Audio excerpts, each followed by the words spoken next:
அண்மை செய்தி வெளியாக இருக்கிறது. திருப்பரங்குன்றம் கோவிலில் ஒருவர் மட்டுமே மயக்கமடைந்ததாக அறநிலையத்துறை சார்பில் விளக்கம் கொடுக்கப்பட்டிருப்பதை தற்போது நாம் அண்மை செய்திகளாக பார்த்து கொண்டிருக்கிறோம்.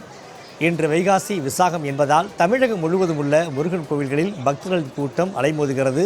அந்த வகையிலே திருப்பரங்குன்றம் கோவிலுக்கு சென்ற பக்தர்களில் ஒருவருக்கு மயக்கம் ஏற்பட்டதை சற்று முன்னர் பார்த்திருந்தோம். தற்பொழுது 80க்கும் மேற்பட்டோர் மயக்கமடைந்ததாக கூறப்பட்ட நிலையில் அறநிலையத்துறையினர் விளக்கம் அளித்திருக்கிறார்கள். ஒருவருக்கு மட்டுமே மயக்கம் ஏற்பட்டதாகவும் அறநிலையத்துறையின் சார்பாக சொல்லப்படுகிறது. ஆனால் பரவலான தகவல் 80க்கும் மேற்பட்டோருக்கு மயக்கம் ஏற்பட்டதாக தகவல் வெளியாகி இருக்கிறது. கோவில் வளாகத்திலே 70 இடங்களில் மின்விசிறிகள், ஏர்கூலர்கள் 8 இடங்களில் அமைக்கப்பட்டுள்ளதாகவும் விளக்கம் அளிக்கப்பட்டிருப்பதை தற்போது நாம் அண்மை செய்திகளாக பார்த்து கொண்டிருக்கிறோம். கூடுதல் விவரங்களை வழங்குகிறார் நமது செய்தியாளர் சல்மான். திருப்பரங்குன்றம் கோவிலிலே 80க்கும் மேற்பட்டவர்களுக்கு மயக்கம் ஏற்பட்டதாக தகவல் வெளியாகி இருக்கிறது. ஆனால் அறநிலையத்துறையின் சார்பாக சொல்லப்படுவது ஒருவருக்கு மட்டுமே மயக்கம் ஏற்பட்டிருப்பதாக சொல்லப்படுகிறது. அங்கு நடப்பது என்ன? கூடுதல் விவரங்களை சொல்லுங்க. அறுபடை வீடுகளில் முதற்படை வீடாக இருக்கக்கூடிய மதுரை திருப்பரங்குன்றம் சுப்பிரமணிய சுவாமி திருக்கோவிலுடைய வைகாசி விசாக விழாவினை முன்னிட்டு அதிகாலை 4:30 மணி முதலாகவே தொடர்ந்து பக்தர்கள் வருகை தர தொடங்கி இருக்கிறார்கள். ஏற்கனவே இந்த வைகாசி விசாகம் என்பது திருப்பரங்குன்றத்தை பொறுத்தமட்டிலும் ஒவ்வொரு ஆண்டுமே பிரசித்தி பெற்றதாக விமர்சையாக நடைபெறும். இதன் காரணமாக பல்லாயிரக்கணக்கான பக்தர்களும் மதுரை மட்டுமல்லாமல் பல்வேறு மாவட்டங்களில் இருந்து வருகை தந்து அந்த பால் குடம் சுமந்து பால் காவடி எடுத்து செல்வது உள்ளிட்ட பல்வேறு காவடிகளை எடுத்து செல்வார்கள். இந்த ஆண்டை பொறுத்த மட்டிலும் திருப்பரங்குன்றம் சுப்பிரமணிய சுவாமி கோவிலுக்கு அந்த பக்தர்கள் வழிநெடுக அந்த பால் குடம் சுமந்து செல்லும் போது ஒரே நேரத்தில் ஒரே வழியிலே சென்ற நிலையில் கடுமையான ஒரு நெரிசல் ஏற்பட்டது. அப்போது கூட நாம் நேரடியாகவே அதனை காட்சிகளாக பதிவு செய்தோம். ஒரு பக்தர் மயங்கி விழுந்து அவரை மருத்துவமனைக்கு அழைத்து செல்லக்கூடிய காட்சிகளை கூட பதிவு செய்தோம்.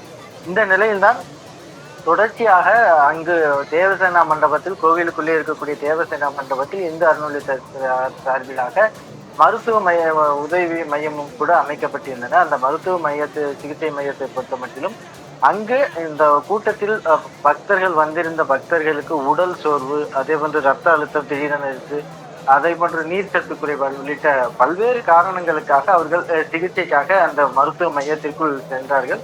அந்த அடிப்படையில் தான் தொடர்ந்து 87 பேருக்கு பல்வேறு உடல்நல கோளாறு என குறிப்பிடப்பட்டு செய்திகள் வெளியாகின. அந்த நேரத்தில் அந்த 2 பக்தர்கள் மயக்கமடைந்து மருத்துவமனையில் அனுமதிக்கப்பட்டிருக்கிறார்கள் என குறிப்பிடப்பட்டிருந்த நிலையில் தற்பொழுது கோவில் நிர்வாகமானது பார்த்தசாரதி என்ற ஒரு பக்தர் மட்டும் இது போன்று மயக்கமடைந்து விழுந்ததாகவும் மற்ற செய்திகள் தவறானவை எனவும் குறிப்பிட்டிருக்கிறார்கள்.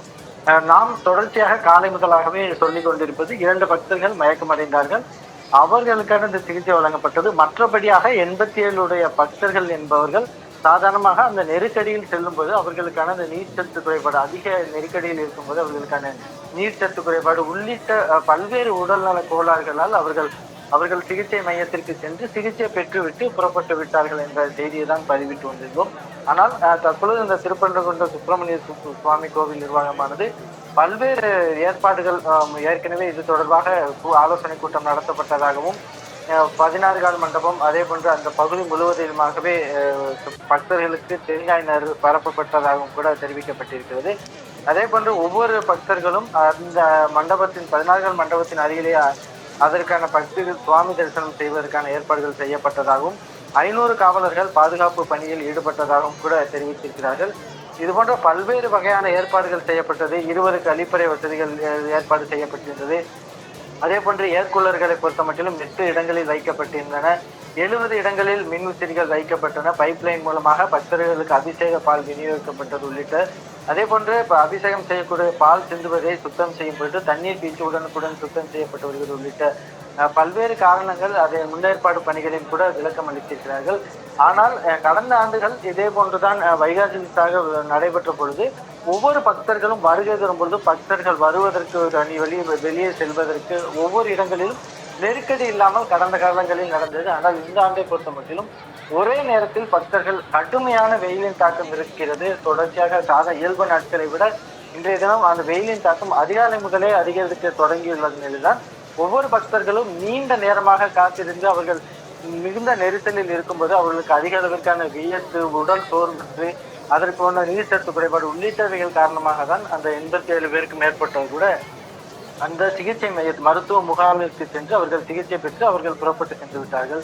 இப்படியான செய்தியை தான் நாம் தொடர்ந்து பதிவு செய்து வருகிறோம். மயக்கத்தை பொறுத்த மட்டிலும் நாம் பார்த்த வரைக்குமாக 2 பேர் மயக்கமடைந்தார்கள். ஒரு நபரை தற்பொழுது இவர்கள் கோவில் தரப்பில் குறிப்பிடப்பட்டாலும் கூட நேரடியாக 2 பேர் மயக்கமடைந்தார்கள். அவர்களை மருத்துவமனைக்கு அழைத்து சென்றார்கள். அவர்களுக்கு முதலுதவி சிகிச்சையானது வழங்கப்பட்டது.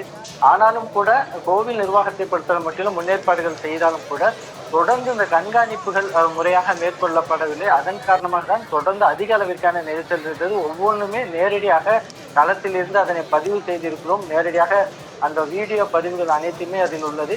அதில் ஒவ்வொரு பக்தர்களும் கடுமையான நெருக்கடியில் இருக்கிறார்கள். அந்த நெருக்கடியான சூழ்நிலையில் தான் பல்வேறு உடல் உபாதைகள் ஏற்பட்டு பல்வேறு உடல்நல கோளாறு ஏற்பட்டு சிகிச்சைக்காக முதலுதவிக்காக அனுமதிக்கப்பட்டு அவர்களுக்கான முதற்கட்ட சிகிச்சை அளிக்கப்பட்டு அவர்கள் அந்த சிகிச்சை மையத்திலிருந்து புறப்பட்டிருக்கிறார்கள். இந்த நிலையில்தான் இந்து அறநிலையத்துறை மற்றும் திருப்பரங்குன்றம் கோவில் நிர்வாகத்தின் சார்பிலாக இது போன்ற ஒரு விளக்கம் அளிக்கப்பட்டிருக்கிறது. தற்போது கூடுதல் விவரங்களை வழங்கியமைக்கு நன்றி சல்மான்.